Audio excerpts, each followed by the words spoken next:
I do think that wherever anybody is perfect, exactly the way that they are. And if there's anything that I'd like to say, I guess, to whoever listens to this is that, you are absolutely perfect the way that you are. And that, if you feel like a victim in your life, then that's exactly the way that it is for you. But I hope that people understand that it just, my experience is that I've had, my own struggles, and it doesn't have to be that way. So, but at the same time, if that's how you feel, I also think that that's perfect in its own way. So, yeah.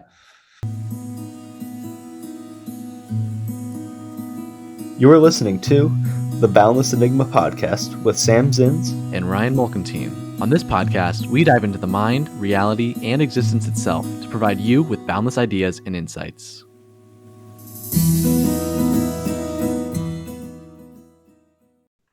Hey, what's up, guys? How's it going? Hey. What's up, Jack? Good. How are you, man? Yeah, I'm doing good. I'm Jack, Sam. It's nice to meet you. Nice to meet you, Jack. Good to have you. Yeah. Thanks for having me on. Ryan's been telling me about it. I've been following you guys along, and it seems like you guys are just having a good time with it. So, absolutely. I'm to hop on this chat. Yeah. Well, before we actually hopped on, I was telling Sam that you were thinking about becoming a monk. Yeah. I was thinking about being a monk. I was thinking about being a Zen Buddhist monk. Because I felt like if I don't do it now, I never will. And I kind of wanted to take some time and just think and be still. And I mean, it's so easy in day-to-day life to just kind of let the motions catch up to you and daily stresses and things that at the end of the day, a month goes by and you're like, why was I worrying about those things that much? It's always just something new.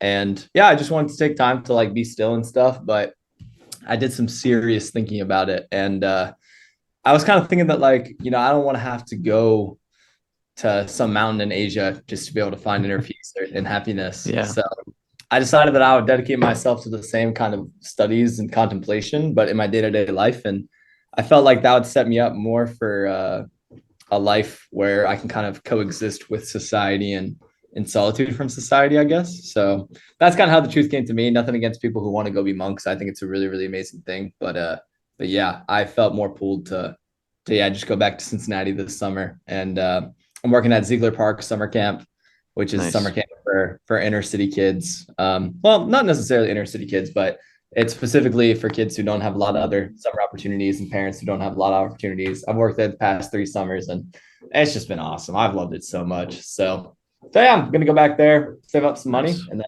take another gap year. So sweet. So what brought you to all of this? Becoming a monk, you don't just all of a sudden, think you're going to be a monk. What brought you to that point? Oh yeah. I mean, that's a good question. I thought for a long time, for as long as I can remember, I've always been just very curious. I've always been very curious with an open mind, I guess, a skeptical open mind. And yeah, I've just always, in that sense, I guess, kind of thought what's the point of everything here? From as early as I can remember, I was, thinking the bigger questions, what is life? What's after death? What's after death? What is time? What is space? What is the universe? What if there was just nothing? Why is there something? I mean, I was 3-4 years old, just asking these questions to my parents. Dude, and stuff. You're on the right podcast. Yeah. I guess I'm in the right place for that. Yeah, the Boundless Enigma. That's this is what you just described is literally the topic of every single podcast episode. Dude, that's fucking amazing. Yeah, and I think it's so. Yeah, I honestly, I guess kind of like you guys, you started the podcast. I know Ryan's talked to me about it just to talk about life and talk about existence and stuff. And I don't know. I think there's, everybody has their own truth, right? Everybody has their own expression. Everybody has their own thing that resonates with them.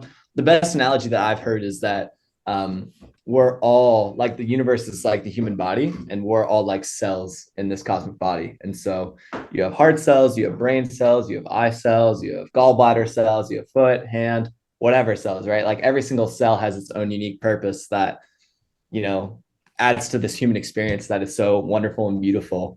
And that I forget who said it originally, but or where I heard it originally, but yeah, he was talking about how that's how every human being is. We're all cells in this cosmic body. And so yeah, us who resonate with truth seeking, maybe we could be brain cells, but that's not to say that's any more or less important than people who are heart cells or gallbladder cells or eye cells. Maybe the eye cells are the artists or the filmmakers or the photographers, and maybe the heart cells are the caretakers of our society, the people in the medical field, or maybe people who are the foot and the hands are our labor workers, our blue collar workers who would do that just endlessly every single day, and they just love it so much. And and if we were all just one cell or the other, then we wouldn't have this beautiful array of experience that we do.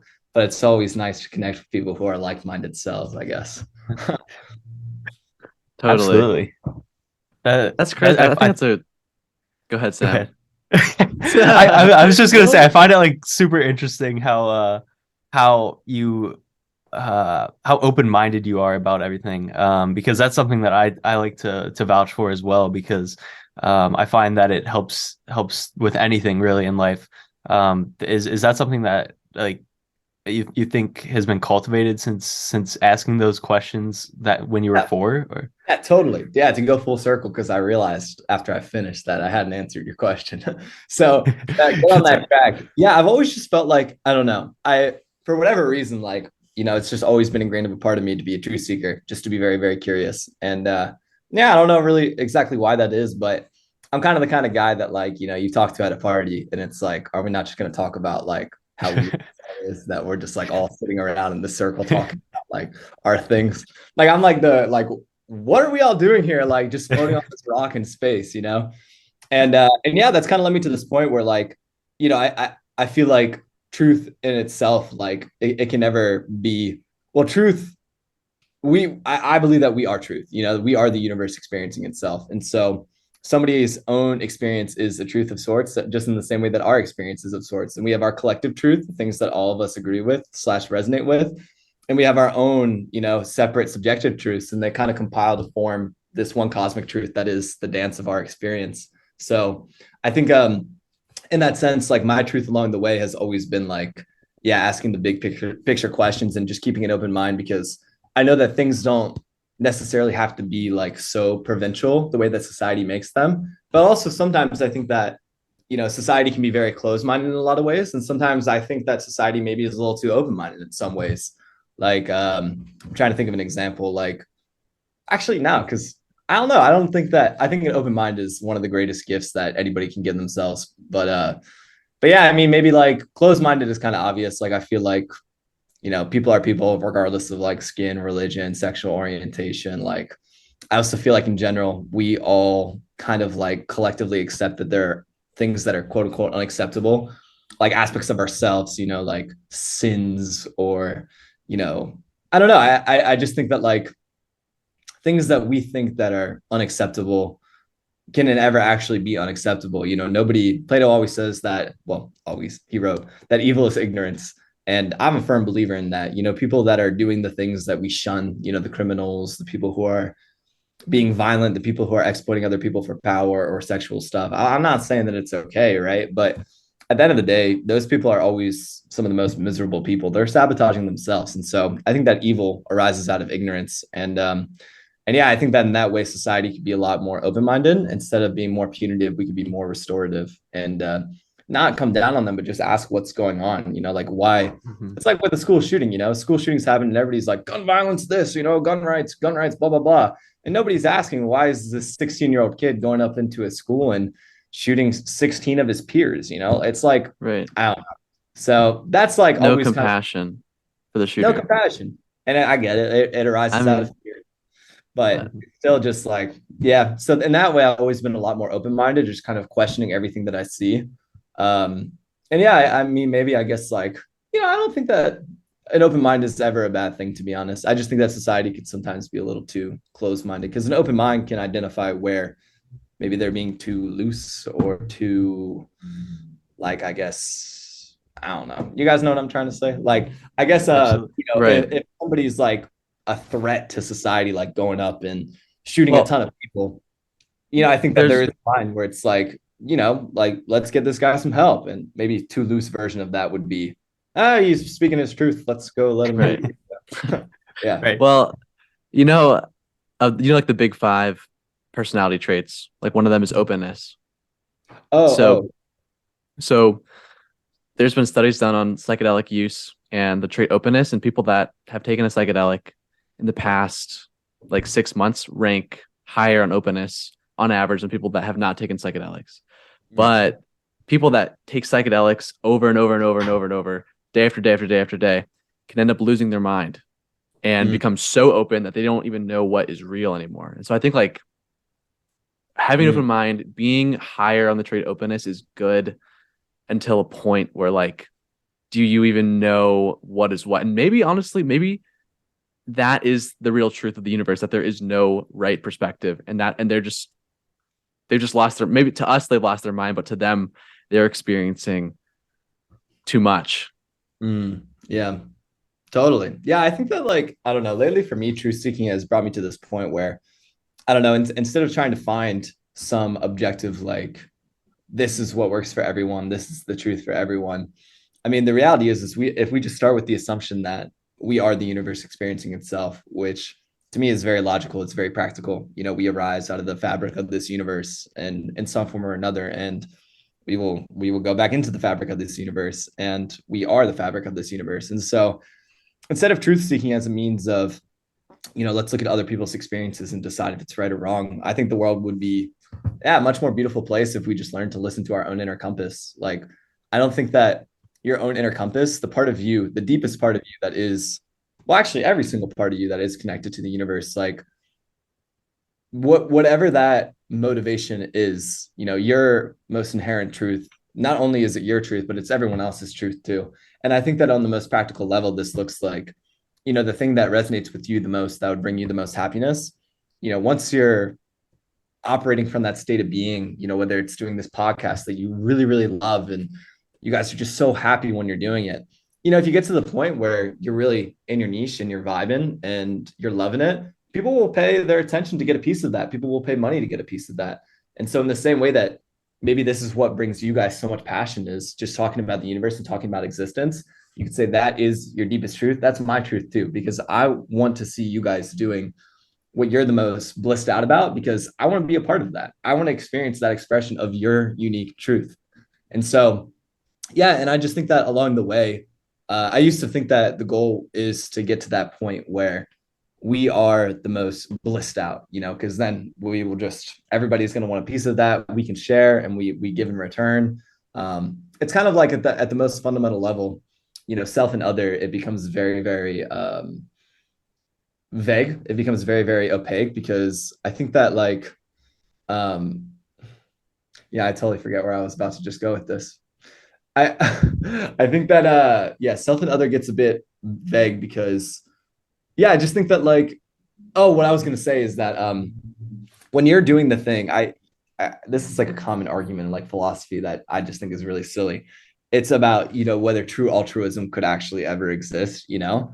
And I just think that that question is, it's just so irrelevant, because at the core, what's going to bring you the most fulfillment is doing something loving. It's giving, you know, and what will give other people the most fulfillment is the same. Like, I think that at the most fundamental level, what's best for you and what's best for those around you is the exact same thing. And in that way, you know, being selfish is selfless and being selfless is selfish. They're one and the same.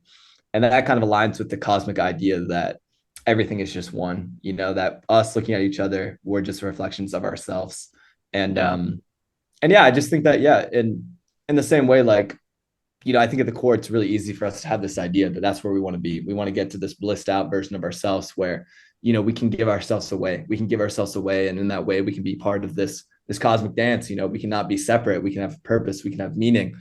But I also think that lately for me, it's looked like every step along the way is just as meaningful. You know, I think that when we sabotage ourselves, when we're not doing what we love, and that brings us pain, when we're finding the line between expressing our truth but not obsessing about it, you know, that's its own kind of truth. I think that, you know, and I know that Ryan loves Ram Dass. Ram Dass is saying that just reality is perfect.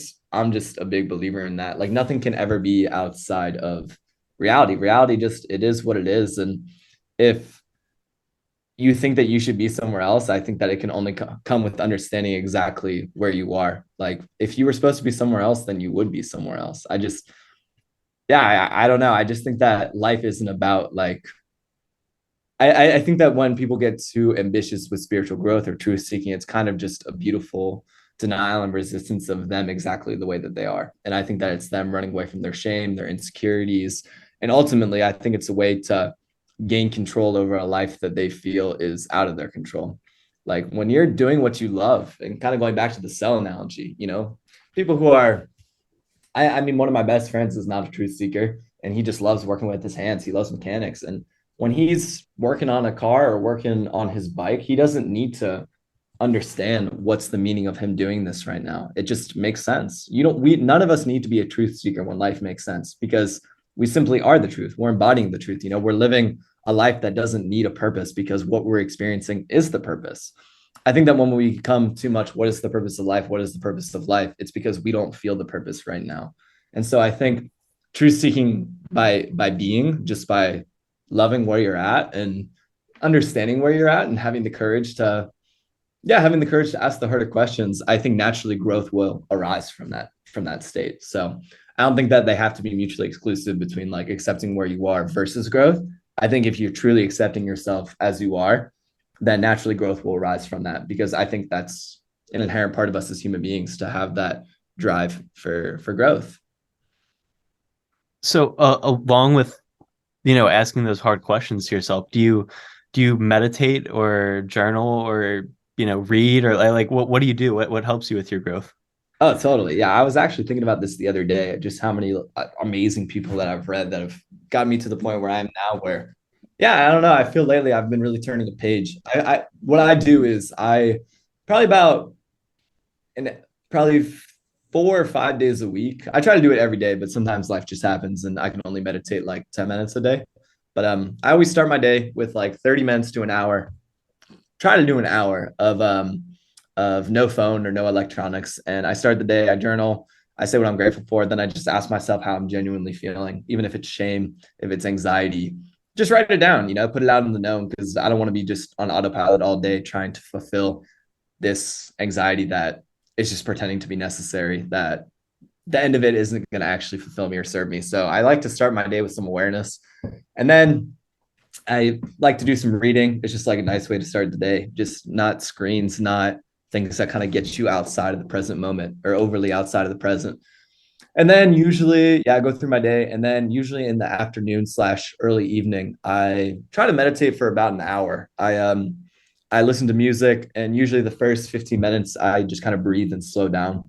And sometimes that also consists of just writing everything down that's coming to my head. I think if you write down everything coming to your head that you're worrying about, you kind of give yourself permission to not think about it in that moment.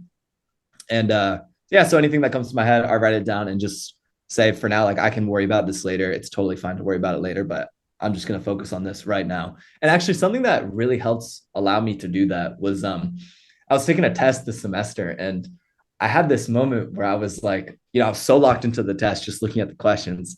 And I had this meta moment where I was like, I could just do this all the time, like lock into something so directly. I'm so used to doing tests with school, and it's been such a pressure point for so long, get good grades, do well in school, that I've just conditioned myself to be so present while I'm taking a test. But this is just as arbitrary as anything else. Why can't I put the same focus into when I journal or when I meditate? Why can't, on some level, I'm deciding that it's not as worthy as doing well on a test is, And so lately I've just kind of tapped into that same mind test. I'm taking a test right now.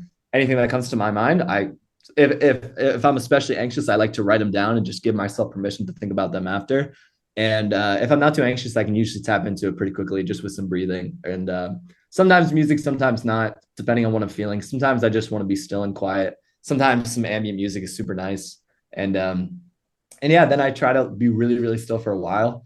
And then after I'm still for a while is usually when I can ask myself how I'm really, really feeling, what's really going on, what is bothering me, what am I grateful for, and kind of learn to listen to that inner compass that I was talking about earlier. What do I really want from this life? What do I really want from this day? What do I really want from this moment? What is my deeper self that is also me? It's not separate from me. That is me. What was it asking of me? What is the universe that is also me asking of me?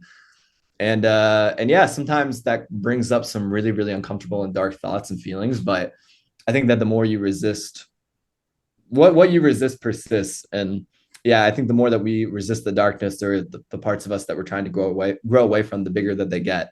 And I think that in those dark parts are all those things that we feel shame about or anxiety about, or the parts of us that we think make us unlovable, I think in every single aspect of them, there's beauty in it. There's truth and there's beauty in it. And there's something that we're trying to tell ourselves, that we're trying to learn from holding on to this assumption about ourselves. And yeah, so that's been what it is for me lately, looking into these things that I don't like about myself, and even the thoughts that repulse me, just putting them out on paper and just looking at them and saying that this is you. And in the same way that you have these beautiful friends and family, and that you can have these amazing connections with your friends and family, and that is so beautiful and amazing. Well, this is also you, and that's beautiful and amazing in its own ways. And that can be really, really hard to come to terms with. But I think once you kind of allow it to suck and allow it to just be shitty and be horrible, it's kind of like a weight off your chest. It's like, part of you has just been wanting to feel out this emotion for so long. And I really feel like when you feel it and comes to terms with it, I'm a big believer that, again, we are the universe experiencing itself. So I think that on some level, every single assumption or belief or pain that we feel, and this is very controversial, I believe that we're choosing it in some way. I don't believe that any of us are the victims of our existence. I think that it's totally okay to feel like a victim. And I feel like a victim a lot of the times. And I think that there's nothing wrong with that. And I think that sometimes you are the victim because you don't know how to not be the victim. And again, I know this is very controversial. Like, I mean, there's just so many counterpoints that you bring up to this. Like someone who's a little kid who's being molested, like obviously they're a victim. But what I would say is that everything happens on different levels of awareness. Like, I mean, if that kid was older and was trying to be taken advantage of, maybe they would look at the whole thing entirely differently. They would look at it as a reflection of that person being in total pain and taking that out on them. And, kind of understand that the way that that person is treating him or her is not a reflection of him or her. It's a reflection of the pain that other person is feeling. And in that way, it could be very, very liberating and freeing and can foster resilience and strength. But yeah, on a more practical level, I think accepting where you feel like a victim is so important. But I think at the end of the day, it's also important to accept whenever you're ready that I do think that on some level, when someone says you're hurting me, on some level, that person is choosing to be hurt. And that's what I've been confronting in my own life right now. Where do I feel like the victim? Where do I feel like I've been hurt? What expectations do I have for people around me? Where was I hurt? Where was I ignorant and not aware of the ways that I was being taken advantage of? And yeah, so that's usually what my meditations look like. And they get really intense and serious because they really bring up parts of myself that I don't want to look at. I mean, if it's like the shittiest feeling ever to say that I am totally responsible for all the pain of my entire existence. Like, it's the worst feeling of all time because it just makes you feel like shit about yourself. But I think if you can get to a certain point where you really examine these feelings, you can say that, this hurt and this pain with death brings new life. And even though these things really, really suck, when by claiming them, I'm also claiming that in the same way that the pain was my responsibility, the healing can be my responsibility, and the bliss and the creation that comes from it can also be my responsibility. And with that comes a lot of trust. It comes a lot of trust in the universe, a lot of surrender, a lot of saying that, I didn't, on a conscious level, I wasn't choosing to be hurt. I wasn't. And in that way, it's not my fault. But on a deeper level, what is this? Like, what's really, really going on here? And sometimes I think it's easier to believe that you're the victim, because if you're the victim, then all the pain that you've caused yourself isn't your fault and you can live with yourself. It's like that person did this to me, and yeah, and by defeating them, I can reclaim my individuality. But I don't know, I've gone down that road of blaming other people, of thinking that it's other people's fault for the way that I feel, and ultimately it just makes me feel worse about myself. And again, it makes me feel worse about myself, but it also just leaves me unfulfilled because it kind of puts me in this bind where, again, I'm at the mercy of other people to feel the way that I want to feel. And I get it. Like, part of life is we're always, going to be in connection, or we always need connection with other people. We always need that. But I think by cutting off those relationships in your life that aren't serving you, and acknowledge where, I did play a role in this, and you can kind of acknowledge it and let it go, then I think you open up the door to more meaningful connections in your own life, kind of like just cutting off the fat or ironing out the wrinkles, whatever you want to call it. So yeah, I hope that made sense. I know that was really like roundabout way of describing how I meditate, but that's what I've been going through right now. And it's been just really awesome. I've really enjoyed it. Wow. Dang, I mean, so like what you said, I'm gonna try to like summarize it, and then you Yeah, tell please. me if this is like accurate. Okay. So what I heard was like you are responsible for all of your own pain, but you're not conscious of all the ways that you're choosing to have the pain. And so in that way, you don't have control over the pain until you are aware that you are choosing the pain. Yes, that's totally right. And I also think that, yeah, that's totally right. Like everything happens on different levels of awareness, and yeah, I think on some levels of awareness, we can never be aware of the ways that we're choosing some pain, and so in that way, it takes a lot of courage to look within.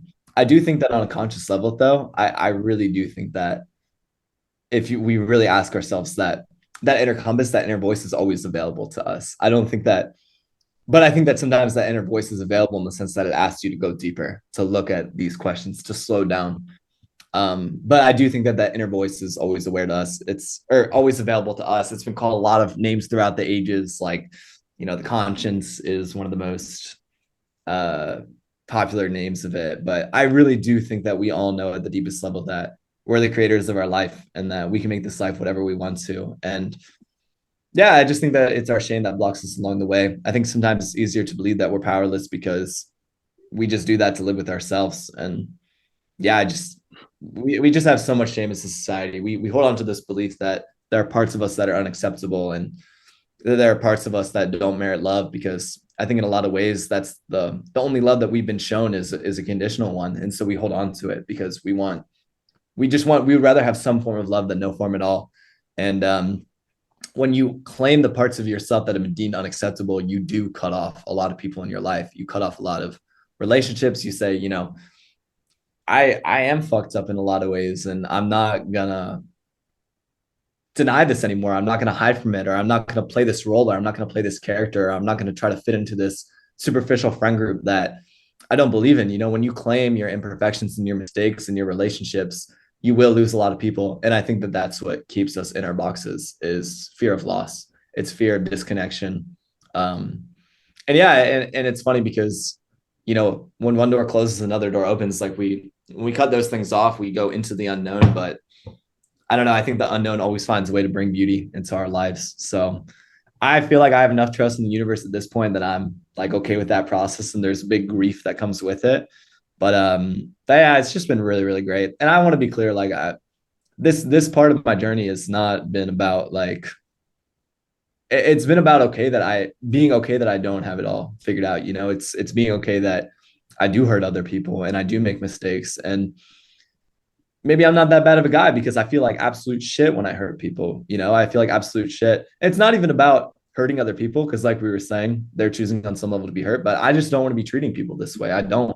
I want to be showing them love and compassion. That's what makes me the happiest, is giving people space to be their absolute selves and not having expectations for them, or not thinking that they have to do this or that, or not having to behave in some way where, I'm putting on a mask to get some sort of validation from them. And in that way, I inadvertently put pressure on them to put on a mask. I'm just bearing free right now, like being loose and vulnerable and just being myself, and whatever comes with that comes with that. And if life takes me another way by being myself, then I'll know that that was the way that I was supposed to go all along. But yeah, I've kind of given up on thinking that things have to be this way or that way, and I've just kind of been just looking inward, and trusting that as I begin to let go of these things in my own life and come more aligned with myself, I really believe that part of me, that deepest part of me, it really is just connected to the whole world around me. And in that way, I can never actually be lost as I traverse the unknown. Wow. Yeah, and that mentality that you talk about there, like about like it is what it is, everything, be vulnerable, whatever. I find in my life that kind of mentality helps me not only strengthen myself, but also strengthen others and strengthen my relationship with others. And it's really cool when you can start to see how it's affecting other people and how they, maybe see something a different way because you saw it that way. And so, Totally. I think the benefits are endless of thinking like that. Yeah, I appreciate that. And I'm glad that it's super cool that you've had a similar experience. I read the other day that and I believe this my whole life, but I was reading this book about past life hypnotherapy, which is a crazy topic, but I'm into psych, so I'm into hypnotherapy, and I stumbled upon the topic. It's really interesting. But in the book, there was this passage that emerged from a hypnotized patient, and the patient said that from her subconscious that I'm paraphrasing right now, but basically that the highest calling of humanity right now is for individuals to live the life that is theirs, that resonates with them. And in doing so, they will empower others to do the same. And that we as a society are finally starting to understand this, that we're choosing love over fear. And that just like really hit home with me. And that's how I feel like my mission is right now. It's what is the life that I want to live? What is the person that I want to be? And I'm so grateful for everything that all the teachers that I've had in the past, all the books that I've read that have kind of brought me to this point where I firmly do believe that what I want at the core and what the universe wants at the core is exactly the same. And so by me going within and examining myself and seeing where, I felt self-betrayal, where I felt out of line with myself, in this way, it doesn't feel selfish. It feels like the most selfless thing I can do. And it feels like, even though maybe I'm not, I mean, I was trying to post on TikTok for a while. I was posting on YouTube for a while. And I put both those things on hold because I feel like I just was having a bad relationship with both of them. I would either not do it at all or I would get really obsessive. And now I've just kind of reframed that work in terms of, if I want to do this the rest of my life, something like that, I just want to be enjoying it and I want to be loving it. And so in that way, that dynamic of the obsession or the not at all was calling me to go more within myself. And though on the surface, it seems like I'm giving that up, um, I have so much trust at this point that I really don't feel like I'm giving anything up at all. And in that way, I really do think that, I just feel like when you let go of something, do you actually ever give anything up? And I believe that you don't. I just think that you give up how you thought that you were going to get that state of being. It's like in a relationship, do you actually give up love? It's like, no, you just gave up what you thought love was going to look like. And that way you give space for the universe to bring you in something new. Like with death comes life. And that's kind of in the phase I am right now. It's just especially as I'm about to graduate and go off and do my own thing, it's been all about what part of me am I still holding on to? And there's been a grieving process of that because a lot of former versions of myself or younger versions of myself that I was holding on to, maybe because I wanted to get validation in a certain way, or I wanted to feel safe in a certain way, or I wanted to be held in a certain way. As I'm going off on my own and thinking about, what does resonate with me and what is the life that I want to live, there's a grieving that comes with that because a lot of the love that my entire life that I wanted for being a certain way, I'm letting go of. And I'm just acknowledging that I'm never going to get that, whether that's from parents, whether that's from friends, whether that's from society. And it does suck. But again, I just feel so grateful because there's a level of trust with me that I'm not actually giving this up. And I think that it's that mentality that allows me to just claim everything in my life as my own. All my pain, all my insecurities, all my shame, all the things that just suck, they're mine and I'm choosing them. And how am I choosing them and why am I choosing them more importantly? Why am I choosing to feel powerless in this way? Why am I choosing to be powerless in this way? Why am I choosing to anything in life? I truly believe that the universe and us are one and the same. And and in that way, I think that it's all perfect. And again, there's a discomfort that comes with that, like I was talking about, but there's also a liberation that comes with that I've just been so grateful for. Wow. Jack, we only got like a minute and a half left on the Zoom here. Left right here. Yeah. So I think we're gonna wrap up, but just like thanks for coming on and like talking about this stuff because I feel like a lot of people either don't know that this kind of aspect of reality exists or this is just not like a message that we receive very often. And so I guess just like thanks for talking about this on our podcast. Dude, oh my God. Thanks for coming, for having me. Yeah, thank you guys. I will say one more thing just because I don't want anything to be misconstrued. I do think that wherever anybody is perfect, exactly the way that they are. And if there's anything that I'd like to say, I guess, to whoever listens to this is that, you are absolutely perfect the way that you are. And that, if you feel like a victim in your life, then that's exactly the way that it is for you. But I hope that people understand that it just, my experience is that I've had, my own struggles, and it doesn't have to be that way. So, but at the same time, if that's how you feel, I also think that that's perfect in its own way. So, yeah. Awesome. It's awesome. All right. Thanks, dude. Yeah. Thank you guys. Good luck with the rest of this. I'll be following Yeah. along for sure. And nice to meet you, Perfect. Steph. Thanks, Jack. Nice to meet you too, man. All right. See you All guys. right. See you Take it guys. easy.